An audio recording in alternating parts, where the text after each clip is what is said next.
नमस्कार, हिमाचल खबरनामा के इस अंक में मैं गजेंद्र शर्मा आपका स्वागत करता हूं। आइए नजर डालते हैं कुछ खास सुर्खियों पर।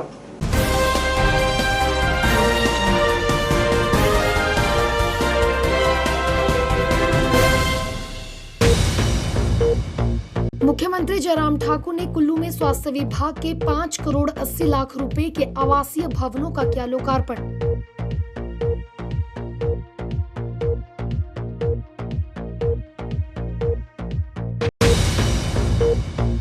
शहरी विकास मंत्री सुरेश भारद्वाज ने रामबाजार वार्ड में ओपन एयर जिम का किया शुभारंभ।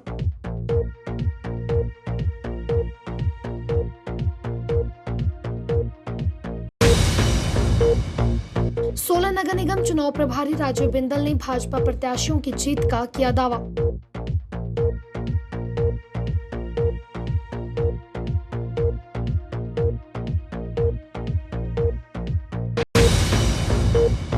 हिमाचल निर्माता डॉक्टर यशवंत सिंह परमार का गृह जिला सरकार की अनदेखी का हो रहा शिकार।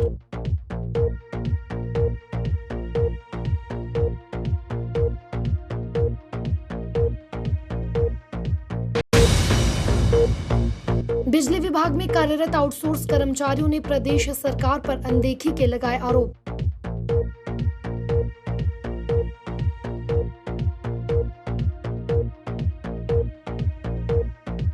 सुर्खियों के बाद अब खबरें विस्तार से।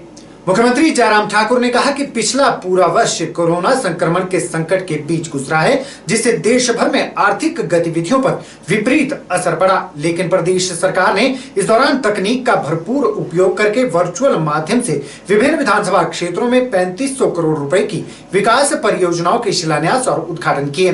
मुख्यमंत्री कुल्लू के परिधि गृह में 5.80 करोड़ रुपए की लागत से निर्मित स्वास्थ्य विभाग के आवासीय भवनों के लोकार्पण के उपरांत एक जनसभा को संबोधित कर रहे थे। मुख्यमंत्री ने कुल्लू में जनसभा को संबोधित करते हुए कहा कि कुल्लू के तेगू बेहड़ में निर्मित टाइप 4 के 8 व टाइप 3 के 8 आवासीय क्वार्टर्स को लेकर चिकित्सकों व स्टाफ नर्सों की लंबे समय से लंबित मांग को पूरा किया गया है। कोविड-19 के संकट से निपटने में जिस प्रकार स्वास्थ्य कर्मियों ने अपनी भूमिका का निर्वहन करके एक मिसाल कायम की है, उसके लिए वे प्रशंसा के पात्र हैं। जयराम ठाकुर ने कहा कि देश के विभिन्न राज्यों में कोरोना वायरस का नया स्ट्रेन तेजी के साथ फैल रहा है और हिमाचल भी इससे अछूता नहीं है।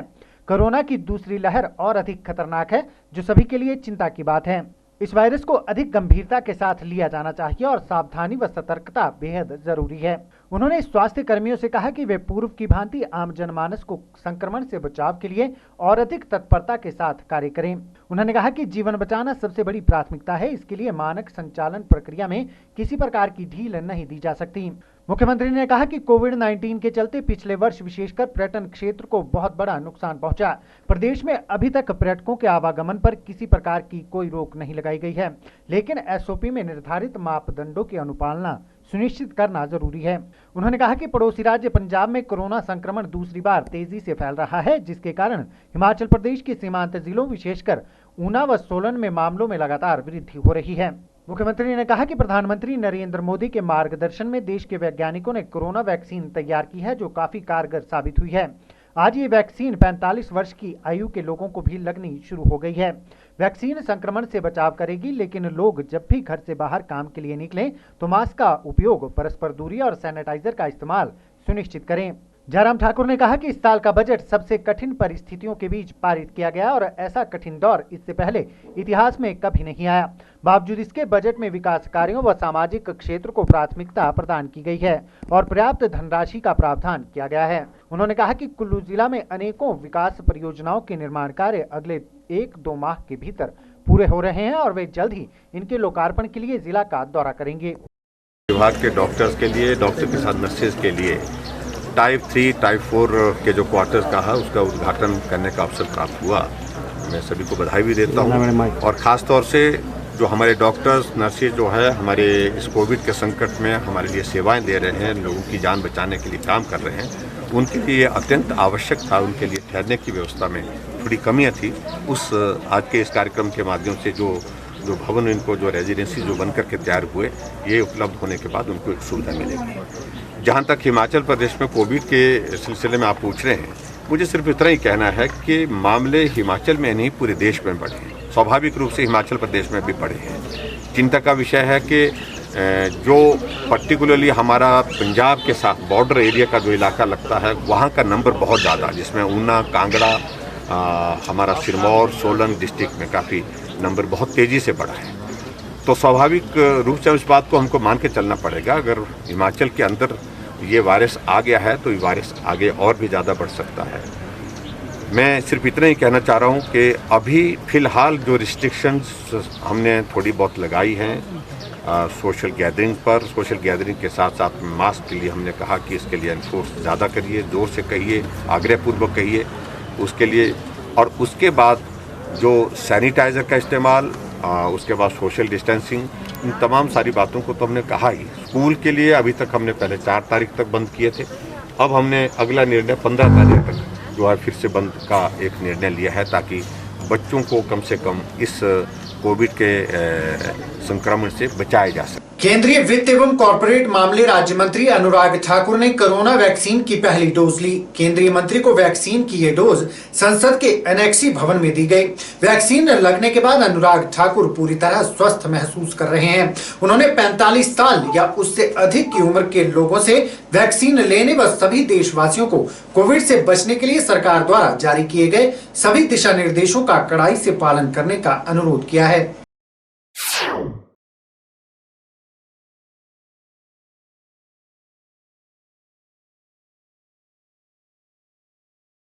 शहरी विकास मंत्री सुरेश भारद्वाज ने निगम की परिधि के अंतर्गत आने वाले राम बाजार वार्ड में वार्ड कार्यालय का उद्घाटन किया। इस दौरान शहरी विकास मंत्री सुरेश भारद्वाज ने वार्ड कार्यालय खुलने पर स्थानीय पार्षद को बधाई दी।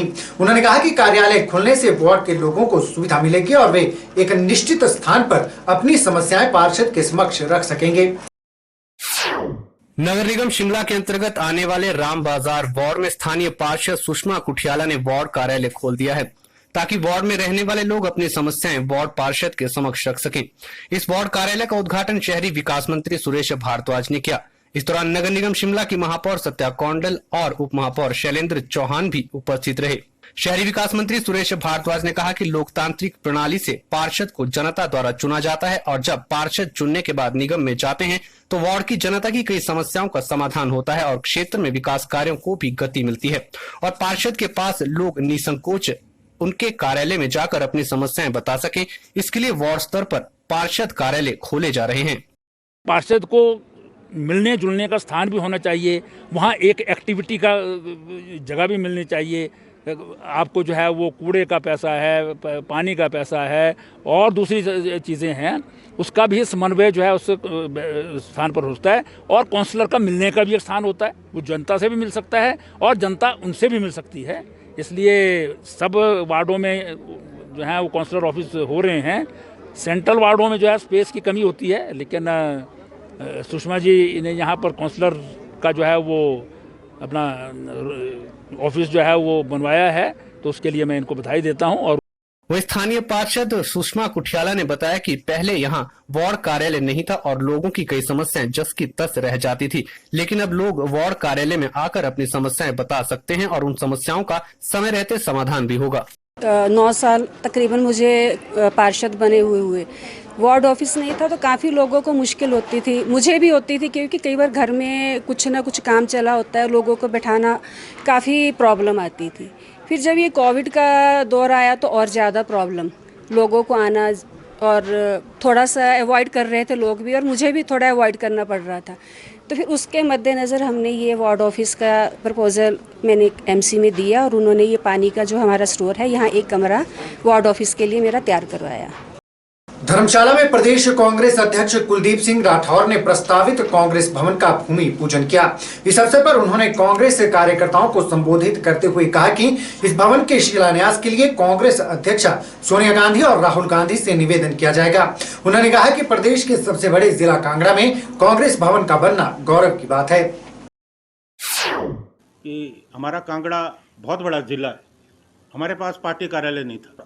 हमारे जो पूर्व में यहाँ कांग्रेस पार्टी के नेता पंडित सुमेर नाथ जी, उन्होंने जो है प्राइम लैंड जो है पार्टी के नाम उन्होंने दान की थी और आज हम सब लोगों के इन सब लोगों के प्रयासों से अभी हमने जाके वहाँ भूमि पूजन किया और जल्दी ही हम पार्टी के कार्यकर्ताओं के सहयोग से वहाँ शिलान्यास करेंगे और हमारी ये कोशिश रहेगी कि यहाँ श्रीमती सोनिया गांधी जी जो हमारी राष्ट्रीय अध्यक्ष हैं या श्री राहुल गांधी जी जो हमारे पार्टी के वरिष्ठ नेता हैं, पूर्व अध्यक्ष हैं, उनको हम यहाँ लाएंगे और शिलान्यास हम जो है अपने भवन का करेंगे। कांग्रेस बेबुनियाद बयानबाजी कर सोलन की जनता को गुमराह करने का प्रयास कर रही है। पिछले 5 वर्षों में सोलन नगर परिषद द्वारा लगभग 33.75 करोड़ के विकास कार्य कराए गए, जिसमें अधिकतम वार्डों में 2 करोड़ से अधिक के कार्य करवाए गए हैं।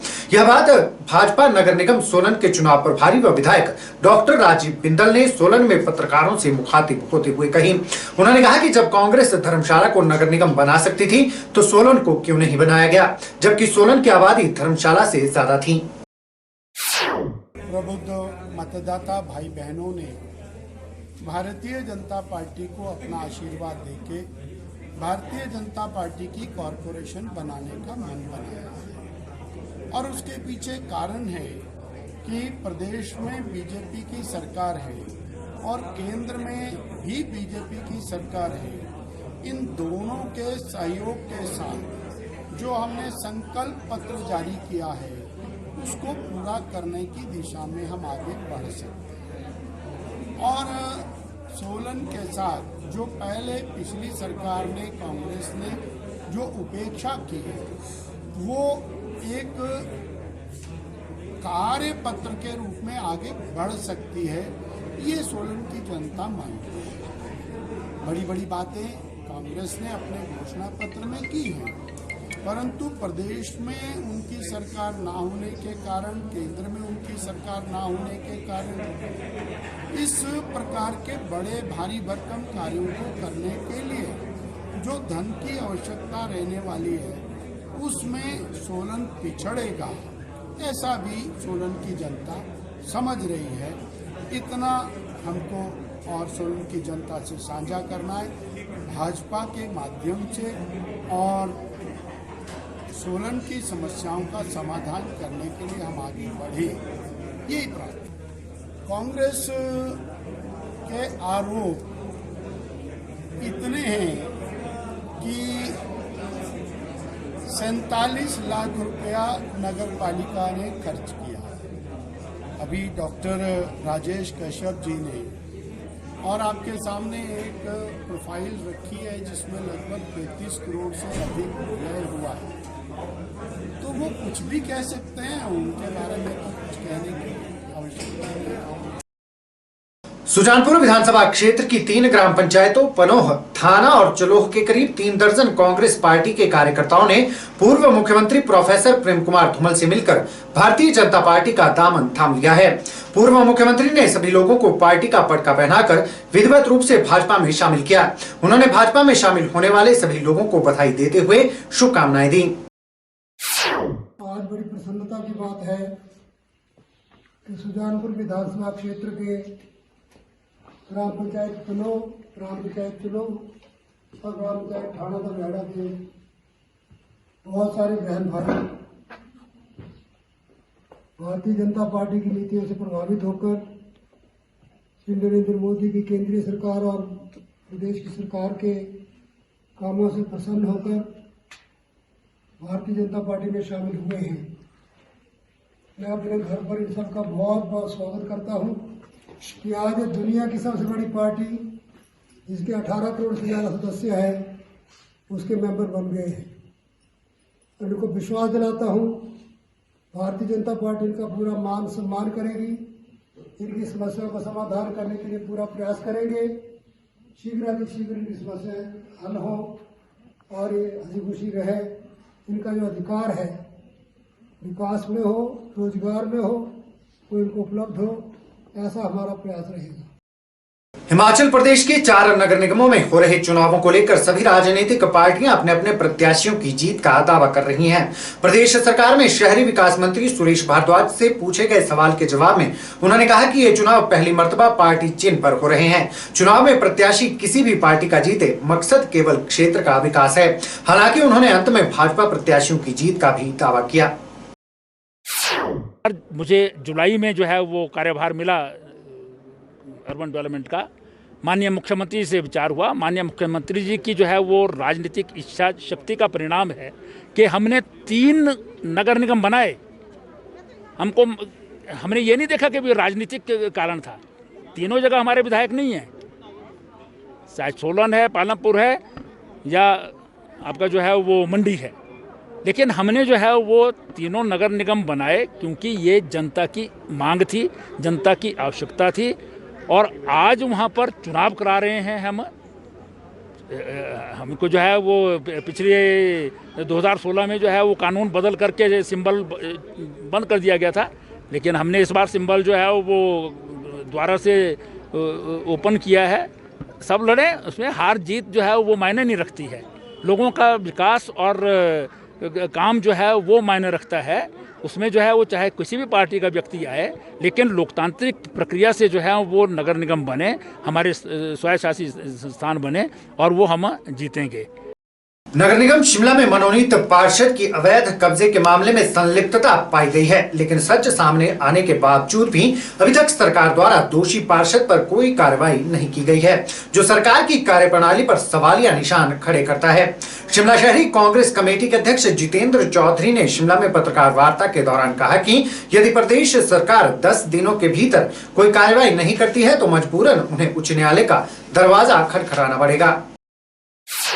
पिछले 3 वर्षों से सरकार यही गुणगान कर रही है कि प्रदेश में भाजपा सरकार भ्रष्टाचार मुक्त और जनता हितैषी है, लेकिन सरकार इसके विपरीत कार्य कर रही है और अपने चहितों को फायदा पहुंचाया जा रहा है। ये आरोप शिमला शहरी कांग्रेस कमेटी के अध्यक्ष जितेंद्र चौधरी ने शिमला स्थित कांग्रेस मुख्यालय राजीव भवन में पत्रकार वार्ता के दौरान लगाए। चौधरी ने कहा कि भाजपा के एक मनोनीत पार्षद द्वारा अवैध कब्जे का मामला सामने आया था, जिसको लेकर राकेश कुमार ने मुख्यमंत्री को 28 फरवरी 2020 को एक पत्र भी लिखा था, जिसके बाद शहरी विकास विभाग को भी इसकी एक प्रति भेजी गई और जांच भी हुई।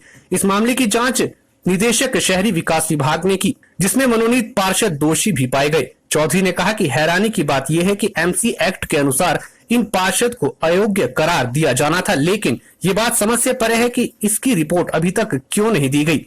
उन्होंने कहा कि आखिर किसके दबाव में अभी तक इस मनोनीत पार्षद को अयोग्य नहीं माना गया। उन्होंने कहा कि यदि सरकार इस मामले में 10 दिनों के भीतर कोई सकारात्मक फैसला नहीं लेती है तो मजबूरन उच्च न्यायालय का दरवाजा खटखटाना पड़ेगा। ये ऑलरेडी डायरेक्टर यूडी ने उनकी डिस्क्वालिफिकेशन के ऑर्डर निकाल दिए हैं और सेक्रेटरी यूडी के पास पिछले 4 महीने से पड़े हैं, 5 महीने से। वो किस लिए इसको दबाया जा रहा है, किसके प्रेशर में दबाया जा रहा है, अब ये देखने वाली बात है। और हमारी सरकार से निवेदन है, माननीय सीएम साहब से निवेदन है कि वो इस पे कार्रवाई करें, क्योंकि 28/2/2020 को श्री राकेश जी ने सीएम साहब को एक लेटर लिखा था और कंप्लेंट की थी। उसके तहत 11/3/2020 को सेक्रेटरी यूडी ने एक नोटिफिकेशन की थी, जिसमें ये जो पार्षद हैं, नॉमिनेट पार्षद, इनके खिलाफ जो कंप्लेंट्स आई थी, डायरेक्टर यूडी को इंक्वायरी ऑफिसर बना के इसकी इन्वेस्टिगेशन के लिए कहा गया था। डायरेक्टर यूडी ने 3 नवंबर 2020 को इसके रिगार्डिंग जो इंक्वायरी थी, इंक्वायरी के रिगार्डिंग जो है 3 नवंबर को एक ऑर्डर निकाल दिया और वो कॉपी जो है वो भेज दी गई सेक्रेटरी यूडी को।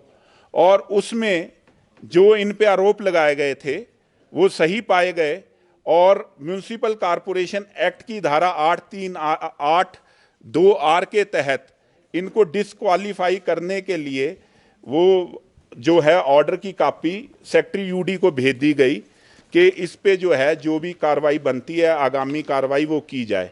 पर ये बड़ी दुखद बात है, पिछले 4-5 महीने से इस पे कोई कार्रवाई नहीं हुई है और हमारे माननीय सीएम साहब से सरकार से निवेदन रहेगा कि इसमें कार्रवाई करें, अदरवाइज जो है हमें माननीय उच्च न्यायालय का जो है दरवाजा खटकाना पड़ेगा।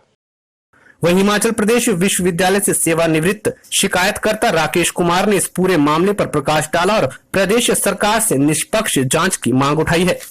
देखिए, इंक्रोचमेंट की प्रोसीडिंग तो इसके पास 2015 से चली हुई है, परंतु जो इसने जो गवर्नमेंट लैंड पर है वो 2017 में डिटेक्ट हुई थी मेरी कंप्लेंट पर, और उसके बाद इसकी आज तक प्रोसीडिंग पेंडिंग है। और उसी के बिना पर मैंने 28/2/2020 को माननीय मुख्यमंत्री जी को एक कंप्लेंट दायर की थी कि 8 सेक्शन में इसकी नॉमिनेशन खारिज की जाए।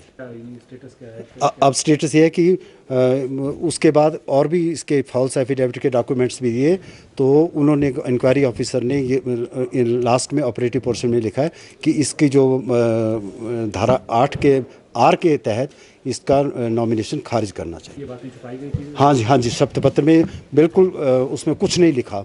वो जो 1, 2, 3 सीरियल है वो खाली रखा है, बल्कि शपथ पत्र में ये जो है जो देता है उस पर जिम्मेवारी होती है कि वो कोई भी चीज़ को छुपा। हाँ जी, मैंने इन्फॉर्मेशन 27/1/2020 को 21 को मांगी, तो मुझे ये कह दिया गया कि अभी तक जो है इंक्वायरी चली हुई है, और जबकि नवंबर महीने में उनके पास इंक्वायरी रिपोर्ट पहुंच गई थी। शिमला स्मार्ट सिटी मिशन के अंतर्गत 2 करोड़ 9 लाख रुपए की लागत से शिमला नगर निगम के सभी वार्डों में ओपन जिम बनाए जाएंगे, ताकि शिमला शहर के युवाओं को बढ़ते नशे के प्रचलन से बचाया जा सके। यह बात शहरी विकास, आवास, नगर नियोजन, विधि, संसदीय कार्य एवं सहकारिता मंत्री सुरेश भारद्वाज ने गंज बाजार में ओपन जिम के शुभारंभ करने के उपरांत कही। उन्होंने बताया कि इस ओपन जिम का निर्माण कार्य 10 लाख रुपए की लागत से पूर्ण किया गया है। स्मार्ट सिटी मिशन के तहत राजधानी शिमला में विभिन्न विकास कार्य करवाए जा रहे हैं। इसी के तहत वीरवार को शहरी विकास मंत्री सुरेश भारद्वाज ने गंज बाजार में बनाए गए ओपन जिम का उद्घाटन किया। इस दौरान उन्होंने बताया कि यदि शिमला स्मार्ट सिटी या नगर निगम निधि में शिमला शहर के किसी भी क्षेत्र में जिम के निर्माण के लिए पैसों की कमी होती है तो उसे विधायक निधि से पूरा किया जाएगा।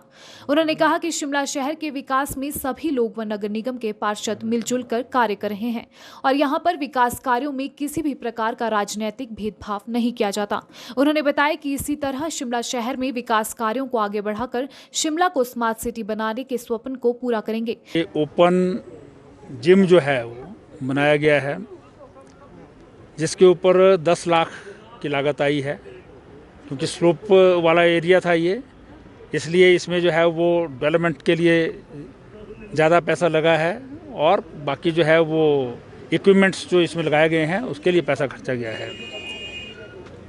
शिमला स्मार्ट सिटी है और स्मार्ट सिटी के अंतर्गत जो प्रोजेक्ट्स बनाए गए हैं उनमें 2 करोड़ 9 लाख रुपया ईयर मार्क्ड है ओपन जिम्स के लिए सारे शहर के वार्डों में।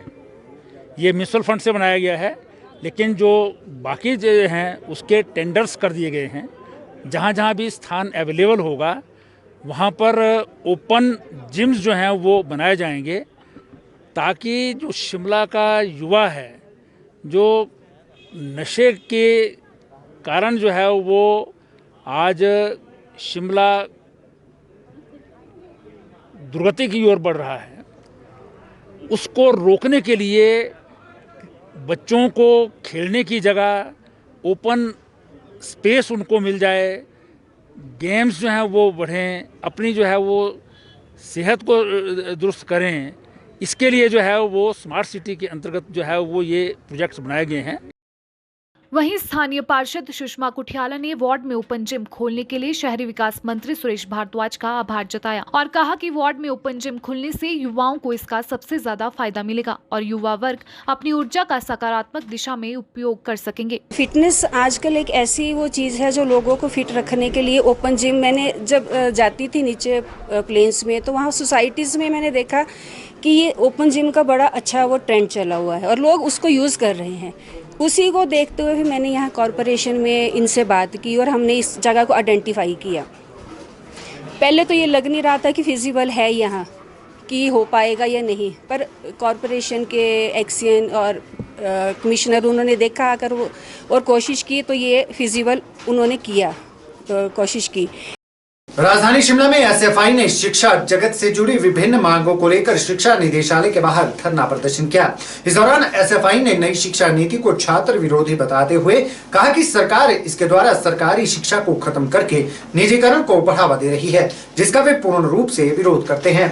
एसएफआई ने चेताते हुए कहा कि यदि उनकी मांगे नहीं मानी गई तो वे अपने आंदोलन को और उग्र करेंगे। एसएफआई ने शिक्षा जगत से जुड़ी विभिन्न मांगों को लेकर शिक्षा निदेशालय के बाहर धरना प्रदर्शन किया। इस दौरान एसएफआई राज्य सचिव ने कहा कि शिक्षण संस्थानों में पीटीए फंड के नाम पर लूट की जा रही है। शिक्षा पर 18% जीएसटी लगाने का फैसला शीघ्र वापस लिया जाना चाहिए। उन्होंने कहा कि किताबों की कीमतों में की गई 25% की बढ़ोतरी शीघ्र वापस ली जानी चाहिए। राज्य सचिव ने कहा कि निजी शिक्षण संस्थान आज शिक्षा के नाम पर मनमानी लूट कर रहे हैं, जिस पर सरकार और विभाग रोक नहीं लगा पा रही है। उन्होंने कहा कि SC/ST छात्रों की छात्रवृत्ति बहाल की जानी चाहिए और आगामी परीक्षाएं 50% पाठ्यक्रम के साथ ही आयोजित की जानी चाहिए। वहीं उन्होंने प्रदेश सरकार को चेतावनी देते हुए कहा कि अगर उनकी इन मांगों को पूरा नहीं किया गया तो वे आने वाले समय में अपने आंदोलन को और तेज करेंगे। किस तरह से प्रदेश सरकार ने जो है निजी स्कूलों की जो लूट है, जो उनकी लगातार फीस बढ़ोतरी स्कूलों के अंदर की जा रही है, उस पर कोई अभी तक उसके लिए कानून नहीं बनाया। पहले हमारी सरकार ने कहा कि हम प्राइवेट स्कूलों के लिए कानून बनाएंगे। जो पिछले 1 साल से लॉकडाउन लगा है उसमें छात्रों और अभिभावकों से फीस नहीं ली जाएगी, लेकिन अभी विधानसभा सत्र में जो है सरकार ने उससे पल्ला झाड़ते हुए कानून बनाने से जो है इनकार कर दिया। इसमें जो दूसरा हमारा मुद्दा है वो है जो विधानसभा के अंदर ही चर्चा किया गया था कि जो किताबों पे जो है 25% की जो है बढ़ोतरी उसके रेट पे की जाएगी, जिससे हम समझ सकते हैं कि आने वाले समय में किस तरह से गरीब तबके का जो छात्र है वो शिक्षा ग्रहण कर पाएगा। उसके अलावा 18% जो है फीसों में जीएसटी जोड़ दिया गया है। हम आज ये नहीं समझ पा रहे हैं कि क्या शिक्षा जो है व्यापार की वस्तु है, ये मौलिक अधिकार है, या केवल कुछ लोगों के लिए ही शिक्षा को पहुंचाने का काम आज के समय में हमारी सरकार कर रही है। क्या केवल निजीकरण को बढ़ावा देना ही हमारी सरकार का केवल दायित्व आज रह गया है। इसके अलावा जो हमारी मांग है, जो आज हम यहाँ उठाने आए हैं, वो है कि लंबे समय से तकरीबन 1 साल से अधिक वर्ष हो गया है हमारे कैंपसेस बंद है।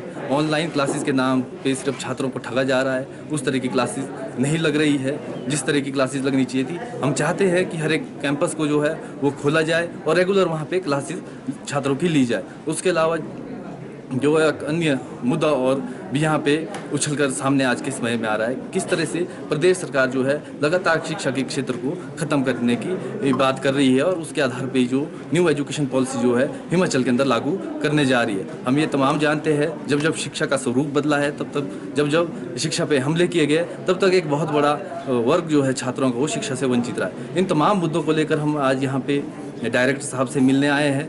हिमाचल प्रदेश पथ परिवहन निगम की पहली महिला बस चालक सीमा ठाकुर ने शिमला चंडीगढ़ इंटरस्टेट रूट पर बस चलाकर नया कीर्तिमान स्थापित किया है। शिमला में मीडिया से मुखातिब महिला चालक ने कहा कि वे HRTC की टैक्सी, इलेक्ट्रिक बस और इंटरस्टेट बस चला चुकी हैं। अब उनका सपना वॉल्वो बस चलाने का है। हिमाचल की पहली HRTC महिला चालक सीमा ठाकुर ने पहली बार इंटरस्टेट बस दौड़ाकर इतिहास रच दिया है। सीमा ठाकुर वर्ष 2016 में HRTC ड्राइवर बनी थी। तब से हिमाचल की सर्पीली सड़कों पर बस चला रही हैं। सीमा के बार बार मांग के बाद आखिरकार HRTC ने उन्हें पहली बार चंडीगढ़ के लिए रवाना किया।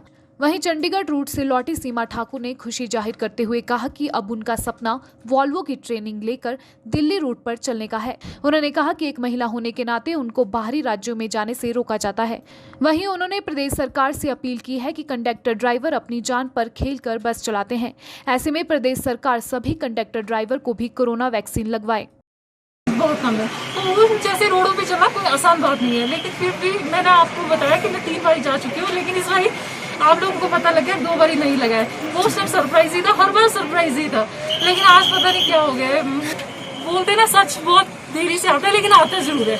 मैं भी वही बोलती हूँ कि मेरा जो सपना है वो थोड़ा सा अभी अधूरा है, लेकिन आएगा, जरूर आएगा। मुझे ट्रेनिंग के लिए भेजा जाएगा वॉल्वो के बेंगलोर, और इसके बाद मैं अब आपको दिल्ली मिलूंगी। खुद पे डिपेंड होगी, खुद पे अगर आपको हिम्मत है तो आपको कोई भी निराश नहीं कर सकता, आप कुछ भी कर सकते हैं। प्रदेश के कांगड़ा जिले के पौंग बांध क्षेत्र में मृत मिले प्रवासी पक्षियों की जांच रिपोर्ट में एक बार फिर से बर्ड फ्लू की पुष्टि हो गई है।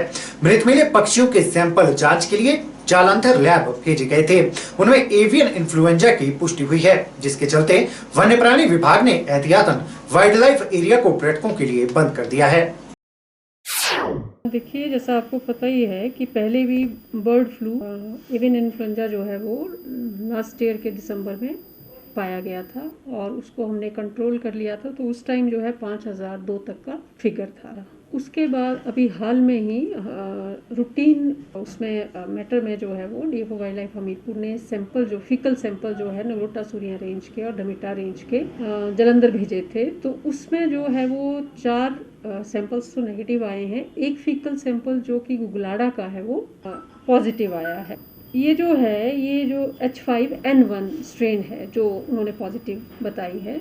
तो उसके बाद हम लोगों ने जो है वो एहतियातन वाइल्ड लाइफ सेंचुरी एरिया पर्यटकों के लिए बंद कर दिया है ताकि हम उसको चेक कर सकें, टूरिस्ट एक्टिविटी जो है वो ना हो। और साथ ही जैसे पहले सर्वेलेंस टीम थी वो अभी भी काम करना शुरू कर दिया है उन्होंने दोबारा से, और पूरे एरिया का जो है वो सर्वेलेंस किया जा रहा है और डेली जो है वो बर्ड्स की काउंटिंग की जा रही है। और अगर डेड बर्ड्स मिल रहे हैं तो उसको जो है वो एवियन इन्फ्लुएंजा का जो प्रोटोकॉल है एनिमल हस्बेंड्री डिपार्टमेंट का, उसके अकॉर्डिंगली डिस्पोज ऑफ कर दिया जा रहा है। वो 5 सैंपल भोपाल के लिए भेजे हैं। वैसे तो हमने जलंधर भेजे थे लेकिन उन्होंने आगे भोपाल भेजे हैं, तो उसकी रिपोर्ट जो है वो अभी अवेटेड है।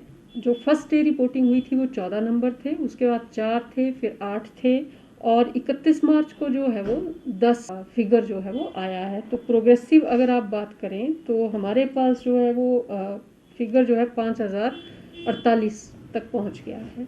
विद्युत विभाग में कार्यरत आउटसोर्स कर्मचारियों ने सरकार से स्थायी नीति बनाने की मांग की है। नाहन में आउटसोर्स कर्मचारियों ने विभाग के अधीक्षण अभियंता से मुलाकात की और उच्चाधिकारियों के समक्ष कर्मचारियों का पक्ष मजबूती से रखने का आह्वान किया। सिरमौर जिला में मौजूदा समय में विभाग में करीब 350 ऐसे कर्मचारी हैं जो पिछले कई सालों से आउटसोर्स पर काम कर रहे हैं। आउटसोर्स कर्मचारियों का कहना है कि वह पिछले करीब 15 सालों से बिजली विभाग में काम कर रहे हैं और अब उनको विभाग से बाहर निकालने की कवायद शुरू हो गई है।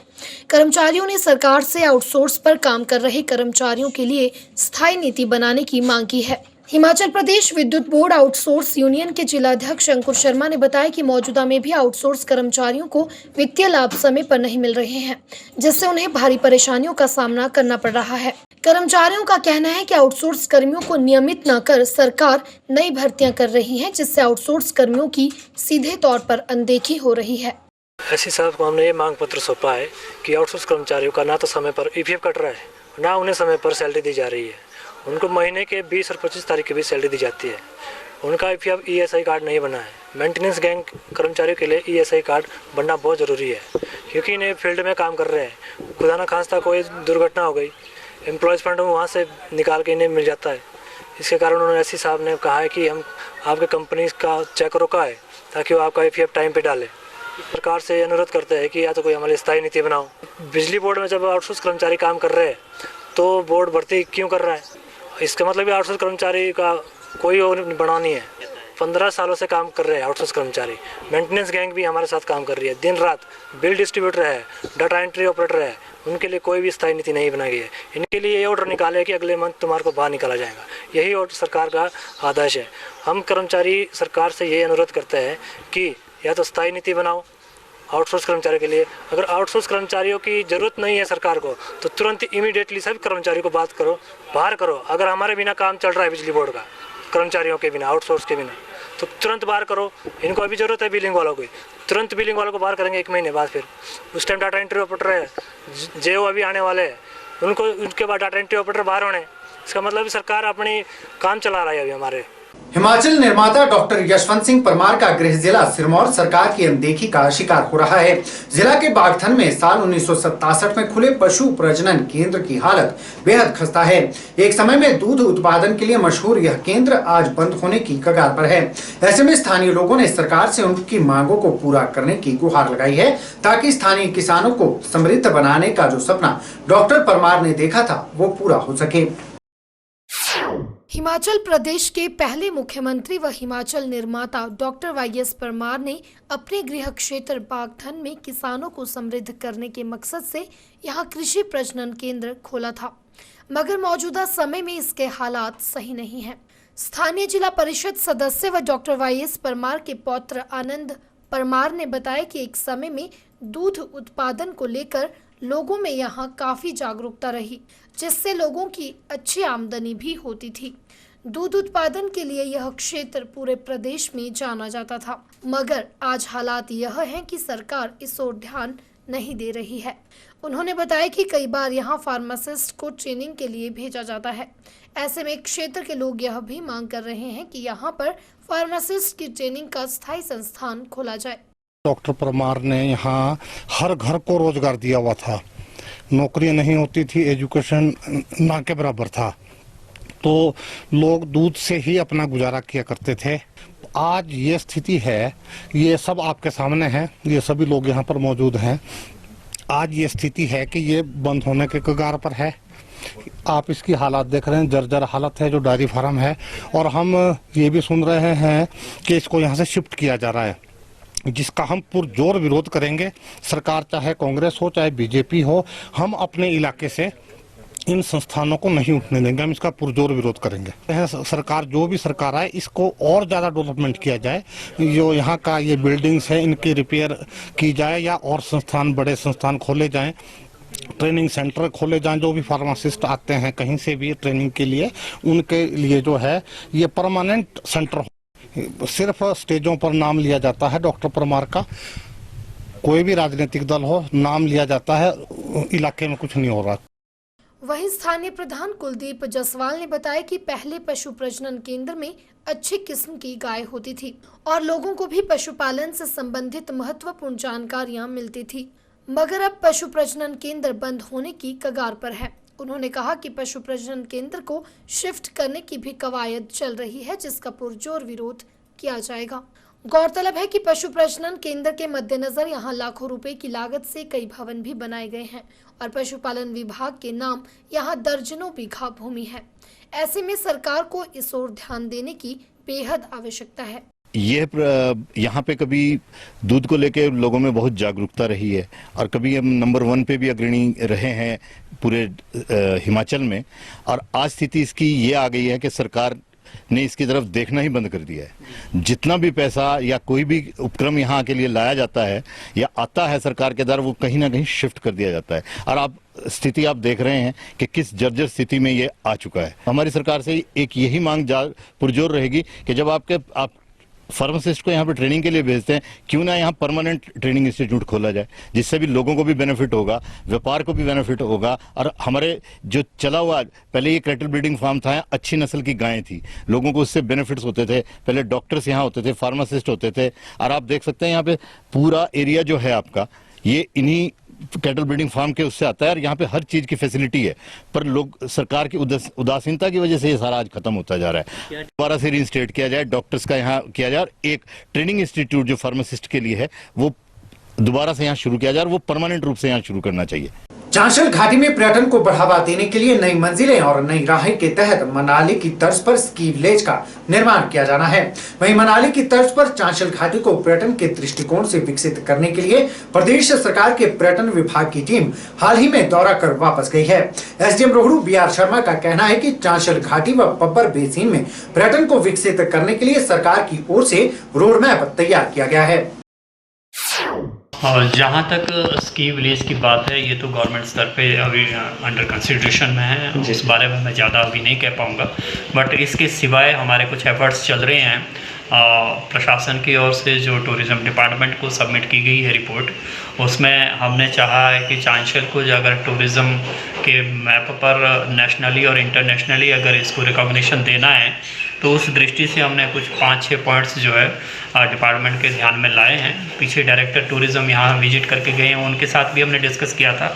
पैराग्लाइडिंग एक हो सकता है, रिवर राफ्टिंग, पब्बर रिवर का बहुत बड़ा स्ट्रेच मांदली से लेकर के आगे सदौर तक जो है ये रिवर राफ्टिंग के लिए सूटेबल लगता है, ये भी हमने प्रपोज़ किया है। हमारा जो कुड्डू का रिजर्वायर है, वहाँ पे बोटिंग हो सकती है अच्छी सी, ये भी हमने प्रपोज़ किया है उसमें। और जो खरसाली है, एक बहुत ही सुंदर विलेज है, अंदर उसमें लेक भी है और धार्मिक दृष्टि से भी उसका काफ़ी महत्व है। ऐसा माना जाता है कि दुर्गा माता जो हमारी हाटेश्वरी है, उसका उद्गम वहाँ से है। तो लोगों को उस गांव की तरफ भी खींचने के लिए हमने प्रपोज़ किया है कि जो डाइवर्शन है हमारा चांशल रोड से अंदर खरसाली की तरफ, वहाँ पे एक जो है गेटवे टाइप का सुंदर सा बने ताकि लोगों को हम उस रास्ते पे अट्रैक्ट कर सकें। दूसरा, एक सबसे बड़ी समस्या जो चांशल की हमारी रहती है आगे गर्मियों में ख़ास तौर से, कि वहाँ पे लोग कूड़ा कचरा डाल करके वापस आ जाते हैं, सैर सपाटा करके बोतलें वगैरह तोड़ देते हैं। लोकल लेवल पे हमने कोशिश की थी, एक अल्टरनेट अरेंजमेंट पंचायती राज एक्ट के तहत कुछ प्रावधान वहाँ पे किया था, जो प्रॉपरली है उसको इम्प्लीमेंट ग्राम पंचायत नहीं कर पाई। तो उस सिलसिले में हमने एक तो प्रपोज़ किया है कि वहाँ को एक चेक पोस्ट टाइप की फॉरेस्ट डिपार्टमेंट की ओर से लग सके, और दूसरा हमने प्रपोज़ किया है कि सॉलिड वेस्ट मैनेजमेंट का एक वहाँ पे अरेंजमेंट हो सके ग्राम पंचायत लड़ोट के आसपास कहीं पे। ये एक बड़ी समस्या है। दूसरा, 2-3 पॉइंट्स जो है चांशल के टॉप पे साइट सीइंग पॉइंट है, कमांडिंग लोकेशन है, दूरबीन लगा करके लोग जिधर देखना चाहे देख सकते हैं। ये भी उसमें प्रपोज़ल हमने दिया है। मैं इसमें ये भी ऐड करना चाहूँगा कि इस प्रपोज़ल को कंसीडर करते हुए डिपार्टमेंट ऑफ टूरिज़्म की ओर से जो टेक्निकल कमेटी है वो पिछले कल ही पैराग्लाइडिंग का टेस्ट जो ट्रायल है वो करके गई है, और रिवर राफ्टिंग का भी ट्रायल करके गए हैं। विंड का कुछ वहाँ पे थोड़ी सी दिक्कत रहती है चांशल पे, तो उस एंगल से शायद एक आधा ट्रायल अभी और करना है। देश में कोरोना वायरस के बढ़ते खतरे के बीच टीकाकरण जारी है। देश में चल रहे कोरोना टीकाकरण कार्यक्रम को लेकर एक बड़ा फैसला लिया गया है, जिसके तहत 1 अप्रैल से 45 साल से अधिक उम्र के लोगों को भी कोरोना का टीका लगवाने की बात कही गई है। इससे पहले 45 साल से अधिक उम्र के उन्हीं लोगों को कोरोना वैक्सीन लग रही थी जो गंभीर बीमारियों से पीड़ित थे। वहीं बात करें हिमाचल प्रदेश के हमीरपुर मेडिकल कॉलेज अस्पताल की, तो यहाँ सुबह से ही कोविड वैक्सीन का टीका लगाने के लिए काफी संख्या में लोग पहुंचे थे, जिनमें काफी उत्साह देखा गया। कोविड-19 की इस लड़ाई में वैक्सीनेशन पूरी दुनिया के लिए एक नई जिंदगी की उम्मीद बनकर सामने आई है। ऐसे में वैक्सीनेशन का टीका हर व्यक्ति को लगे, इसके लिए चलाया गया अभियान अब और भी तेज हो गया है। देश में चल रहे कोरोना टीकाकरण कार्यक्रम को लेकर एक बड़ा फैसला लिया गया है, जिसके तहत 1 अप्रैल से 45 साल से अधिक उम्र के लोगों को भी कोरोना का टीका लगवाने की बात कही गई है। हमीरपुर मेडिकल कॉलेज अस्पताल परिसर में सुबह से ही कोविड वैक्सीनेशन का टीका लगाने के लिए लंबी लंबी लाइनें देखी गई। कोविड वैक्सीनेशन लगवाने पहुंचे लोगों ने कोविड से बचाव के लिए वैक्सीनेशन को लाभकारी बताया है। बता दें कि 45 साल से ऊपर के आयु के लोगों को 1 अप्रैल से कोविड वैक्सीनेशन लगवाने का काम शुरू हुआ है। कोविड टीकाकरण लगवाने पहुंचे लोगों ने बताया कि कोविड वैक्सीनेशन लगवाने के लिए लोगों में जागरूकता है और इसीलिए लोग बढ़ चढ़कर कोविड वैक्सीनेशन का टीका लगवाने के लिए पहुंच रहे हैं। लोगों का कहना है कि सोशल डिस्टेंसिंग को अपनाते हुए वैक्सीनेशन समय पर लगवाएं ताकि कोविड महामारी से बचा जा सके। लोगों में बड़ा जुनून है, उत्सुकता है और लोगों में जागरूकता आ गई है, और आज मैं देख रहा हूँ कि रश बहुत है, और इसलिए अब जो 45 का जो गवर्नमेंट ने डिक्लेयर किया है बहुत अच्छा स्टेप लिया, और लोगों में जागरूकता है इस बात के लिए कि हम जो है वैक्सीनेशन लगवाएंगे और अपने आप को बचाएंगे। सोशल डिस्टेंसिंग का पालन तो हो रहा है, ऐसा नहीं है, अगर नहीं कहीं हो रहा है तो करवाया जा रहा है, ऐसा नहीं है।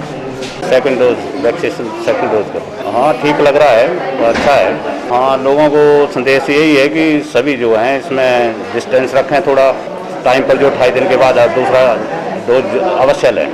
लोगों में यही संदेश देना चाहते हैं कि सब लगवाएं, आगे बढ़कर सभी आए और सभी वैक्सीन लगवाएं। मेरे को तो बहुत अच्छा लग रहा है, सेकंड डोज है मेरा। लोगों को मैं बोलता हूँ ना कि सबको टीका लगवाना चाहिए, और इससे कोई फर्क नहीं पड़ता है। हम तो फर्स्ट डोज भी लगवाया, उससे भी कोई फर्क नहीं पड़ा। डरते हैं लोग, डरना नहीं चाहिए। वहीं मेडिकल कॉलेज हमीरपुर के सुप्रिंटेंडेंट आर.के. अग्निहोत्री ने बताया कि कोविड वैक्सीनेशन का कार्य मेडिकल कॉलेज में सुचारू ढंग से चला हुआ है। उन्होंने खुशी जाहिर करते हुए कहा कि कॉलेज में कोरोना योद्धाओं के अलावा वरिष्ठ नागरिकों ने भी टीकाकरण अभियान में उत्साह दिखाया है। जो हमारे हेल्थ के लोग थे उनमें लगभग 1157 लोगों को जो है वो यहाँ कवर किया गया मेडिकल कॉलेज हमीरपुर में, और उसमें से जो सेकंड डोज है वो भी लगभग 533 लोगों को दी जा चुकी है, लेकिन आधे लोगों ने अभी तक उनकी सेकंड डोज भी पूरी हो गई है। उसके बाद जो सीनियर सिटीजन का जो शुरू हुआ है कार्यक्रम, उसमें भी जो है मेडिकल कॉलेज जो है हमीरपुर वो काफ़ी अग्रणीय रहा है। तो ये एक अच्छा कार्यक्रम है कि हमारे जो सीनियर सिटीजन हैं वो आगे आ रहे हैं। 45 से 59 तक, 45 to 59 ईयर ऑफ एज, जिनको कोई और बीमारी है, जिसमें एक लिस्ट है, उस लिस्ट में अगर वो आते हैं 20 बीमारियों में, 21 बीमारियों में, तो वो बीमारियों में अगर किसी को है, जैसे शुगर है, डायबिटीज़ है, कोई लंबी बीमारी चली है ना, जिसको कोमॉर्बिडिटी बोलते हैं, तो उसकी उम्र अगर कम भी है, यानी कि 45 से 59 ईयर्स तक है, तो उनको भी ये वैक्सीन लगाई जा रही है। एसडीएम नूरपुर डॉक्टर सुरेंद्र ठाकुर ने चेक डैम निर्माण कार्यों को शीघ्र धरातल पर उतारने के लिए सभी विभागीय अधिकारियों को निर्देश दिए हैं, ताकि कार्य को निश्चित अवधि में पूरा किया जा सके। नूरपुर के संयुक्त कार्यालय भवन में इस बारे में समीक्षा बैठक आयोजित की गई, जिसमें संबंधित विभागीय अधिकारियों व ग्रामीण राजस्व अधिकारियों सहित पंचायत सचिव भी उपस्थित रहे। 150 mm के आसपास बारिश होती है बरसातों के टाइम में, लेकिन जितना भी पानी है वो सारा का सारा हम उसे जो है हार्वेस्ट नहीं कर पाते हैं। सारा का सारा पानी एज रन ऑफ या वेस्ट वाटर जो है चक्की खड्ड से होता हुआ आगे निकल जाता है। अगर इस पानी को अगर हम जो है वाटर कंजर्व करें तो बहुत सारी चेंजेस इसमें नज़र आ सकती हैं। इस कड़ी में हमने पिछले साल जो है agriculture, horticulture, forest department, animal husbandry और ब्लॉक फिनांसिंग और IPH डिपार्टमेंट, इन सारे डिपार्टमेंट के साथ में जॉइंट इंस्पेक्शन किया था। लगभग हमने 28 साइट्स हमने आइडेंटिफाई की थी। इसमें से अब जो है लगभग 5 साइट्स पे फॉरेस्ट डिपार्टमेंट के द्वारा चेक डैम निर्माण का कार्य जो है शुरू कर दिया गया है। प्रॉपर तरीके से वाटरशेड डेवलपमेंट की जा रही है। एक साइट पे sub division soil conservation officer के द्वारा जो कार्य स्टार्ट किया जा चुका है। 2 साइट्स हमारी sub division soil conservation officer की तरफ से कंप्लीट की जा चुकी हैं। इससे वाटरशेड डेवलपमेंट से या चेक डैम निर्माण से जो है इलाके की सोशियो इकोनॉमिक स्टैंडर्ड्स बढ़ेंगे, एनवायरमेंटल चेंजेस इसमें नज़र आएंगे। बहुत सारा पानी हमारा जो है कंजर्व होगा। वाटर टेबल जो है कंटिन्यूसली नीचे जा रहा है, वो उसका जो है उसका भी इम्प्रूवमेंट होगी। इसके अतिरिक्त जो है सिंस ज़्यादातर लोग जो है नूरपुर इलाके में वो सब रेन डिपेंडेंट है, वो डिपेंडेंसी ख़त्म हो जाएगी। ज़्यादातर किसान जो अपने एग्रीकल्चर, हॉर्टिकल्चर के लिए जो कार्यरत है, ये उनका हॉर्टिकल्चर प्रोड्यूस जो है, एग्रीकल्चर प्रोड्यूस वो बढ़ जाएगा। क्रॉपिंग पैटर्न जो है उसमें भी जो है चेंजेस आएंगे। ओवरऑल अगर देखा जाए तो हमारा जो है एग्रीकल्चर का, हॉर्टिकल्चर का, एनिमल हस्बेंड्री का सीधा इसमें विकास होगा। इसमें हम जो है ज़्यादातर कार्य हम जेईज जो है हमारे मनरेगा के, इनके माध्यम से इसमें फंडिंग हम फॉरेस्ट डिपार्टमेंट से भी करा रहे हैं, विभिन्न डिपार्टमेंट से भी इसमें फंडिंग हम करवा रहे हैं। हमारे पास प्रोविजंस हैं इसका हम यूटिलाइज अच्छे से करेंगे एंड इलाके में जो है एक खुशहाली आएगी इससे। मौसम विज्ञान केंद्र ने 4 अप्रैल तक मौसम साफ रहने का पूर्वानुमान जारी किया है। मौसम विज्ञान केंद्र के निदेशक मनमोहन सिंह ने बताया कि इस वर्ष मार्च महीने में पिछले वर्ष के मुकाबले 62% कम बारिश दर्ज की गई है। उन्होंने बताया कि 4 अप्रैल की शाम को प्रदेश भर में मौसम करवट बदलेगा। उन्होंने बताया कि 5 व 6 अप्रैल को प्रदेश के ऊपरी क्षेत्रों में बर्फबारी होगी, तो वहीं मैदानी इलाकों में बारिश होने की संभावना है। मार्च का महीना है, इसमें बारिश की में काफ़ी कमी रही। टोटल जो बारिश है वो नॉर्मल से 62% कम रही। लेकिन अगर लास्ट ईयर देखें तो लास्ट ईयर में अच्छी बारिश हुई थी। लगभग 160 मिलीमीटर बारिश रिकॉर्ड की गई थी, जो कि सामान्य से 55% ज़्यादा थी। तो लेकिन इस बार जो है वो 62% जो बारिश कम रही पूरे हिमाचल प्रदेश में। तो अभी जो आने वाला समय है, इसमें जो वेदर है 1-2 दिन तो ड्राई रहेगा। अभी जैसे पिछले 2-3 दिन से वेदर ड्राई चल रहा है, आने वाले जो 2-3 दिन हो गए इसमें भी वेदर ड्राई रहेगा। 4 तारीख तक वेदर जो ड्राई रह सकता है, लेकिन एक वेस्टर्न डिस्टर्बेंस अप्रोच करेगी जिसका इफेक्ट हिमाचल प्रदेश में 4 तारीख से रात से होने की पॉसिबिलिटी है। और 5 और 6 को जो हिमाचल प्रदेश के मैनी प्लेसेस या मोस्ट प्लेसेस पे बारिश हो सकती है और ऊपर के इलाकों में स्नोफॉल होने की भी पॉसिबिलिटी रहेगी। स्नोफॉल जो हिमाचल प्रदेश के हाई रिचेस वाला एरिया, जैसे शिमला डिस्ट्रिक्ट के हाई रिचेस वाले इलाके, किन्नौर के, लाहौल स्पीति और उसके साथ ही जो कुल्लू का हाई रिचेस वाला एरिया और चंबा का हाई रिचेस वाला एरिया है, वहाँ पे लाइट टू मॉडरेट जो स्नोफॉल हो सकती है। और बाकी जो मिड हिल्स और लो हिल्स वाले इलाके हैं, यहाँ पे मैनी प्लेसेस पे बारिश रहेगी। और साथ में कुछ एक इलाकों में थंडर शावर के साथ हिल स्टॉर्म होने की भी पॉसिबिलिटी है और लाइटनिंग भी हो सकती है, जिसके लिए जो वार्निंग भी इशू की गई है, खास करके जो हिमाचल प्रदेश के मिड हिल्स वाले इलाके हैं, जिसमें डिस्ट्रिक्ट शिमला, सोलन, मंडी और साथ में कांगड़ा डिस्ट्रिक्ट आता है और ऊना, बिलासपुर और हमीरपुर है, यहाँ पे जो लाइटनिंग और हिल स्टॉर्म की पॉसिबिलिटी रहेगी। प्रदेश की राजधानी शिमला के इंदिरा गांधी खेल परिसर में आयोजित 5 दिवसीय राज्य स्तरीय जूडो चैंपियनशिप में हिमाचल जूडो अकादमी सोलन के खिलाड़ियों ने बेहतरीन प्रदर्शन करके 30 पदक जीतने में कामयाबी हासिल की है, जिसमें 16 स्वर्ण, 8 रजत और 6 कांस्य पदक शामिल हैं। हिमाचल जूडो अकादमी सोलन के संस्थापक और कोच वीरेंद्र धौल्टा ने बताया कि कोरोना के कारण इस मुकाम को हासिल करना बेहद मुश्किल था, लेकिन फिर भी खिलाड़ियों ने पूरी शक्ति के साथ राज्य स्तरीय प्रतियोगिता में भाग लिया। उन्होंने कहा कि अकादमी में वह निःशुल्क कोचिंग देते हैं, लेकिन कड़ी मेहनत के आधार पर ही खिलाड़ियों का चयन किया जाता है, जबकि वह सरकारी सीनियर सेकेंडरी स्कूल देवठी में गणित के शिक्षक हैं और खुद एक अंतर्राष्ट्रीय पदक विजेता खिलाड़ी रहे हैं।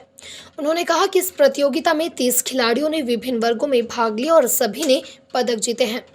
राज्य स्तरीय जूडो प्रतियोगिता हुई थी शिमला में, जिसमें कि हमारे बच्चों ने बहुत ही बेहतरीन प्रदर्शन किया, जिसमें कि हमने 16 गोल्ड लिए, 8 सिल्वर और 6 ब्रॉन्ज मेडल लिए। और ये जो प्रतियोगिता है इसके बाद अभी नेशनल होंगे। अभी नेशनल के वेन्यू डिसाइड नहीं हुए कोरोना की वजह से, बट आगामी 1 या 2 महीनों में ये नेशनल होंगे। और जो ये प्रैक्टिस चली है ये हमारी नेशनल लेवल की कंपटीशन के लिए चली है। जो पेरेंट्स है मैं उनसे भी गुजारिश करूंगा कि अपने बच्चों को खेल की तरफ बढ़ाएं। और जूडो के बारे में बता दूं कि जूडो में आप सिर्फ फिजिकली फिट ही नहीं रहेंगे, अपितु आपको अपने कैरियर बनाने में भी इससे हेल्प मिलेगी। वहीं विजेता खिलाड़ियों ने मीडिया से बात करते हुए कहा कि इस उपलब्धि से वह बेहद खुश हैं, लेकिन अब सभी खिलाड़ी आगामी राष्ट्रीय और अंतर्राष्ट्रीय प्रतियोगिता में उम्दा प्रदर्शन करने के लिए कड़ी मेहनत कर रहे हैं। मेरा स्थान वहाँ पे जूनियर में गोल्ड रहा 90 किलो वर्ग में, और सीनियर में सिल्वर मेडल रहा। जूडो जो एक सिर्फ गेम नहीं है, ये एक सेल्फ डिफेंस के लिए भी बहुत ज़रूरी है। कि आगे हम में से ही बहुत से लोग एक ना एक दिन इंडिया के लिए खेलेंगे, तो मेरा सबके लिए एक ही सब हमें सपोर्ट करें। शिमला में जूडो गेम खेली है स्टेट लेवल पे, और वहाँ पे मेरा सिल्वर मेडल आया है। एक्चुअली जूडो खेलते हुए में मुझे ज़्यादा टाइम नहीं हुआ है, थोड़ा ही टाइम हुआ है, बट मैं इसको बहुत एंजॉय कर रही हूँ और मुझे ऐसा लग रहा है कि ये सेल्फ डिफेंस के लिए भी बहुत अच्छा है और आगे जाके हमारे कैरियर में भी हमारी हेल्प करेगा। हिमाचल खबरनामा के संग में इतना ही। नमस्कार।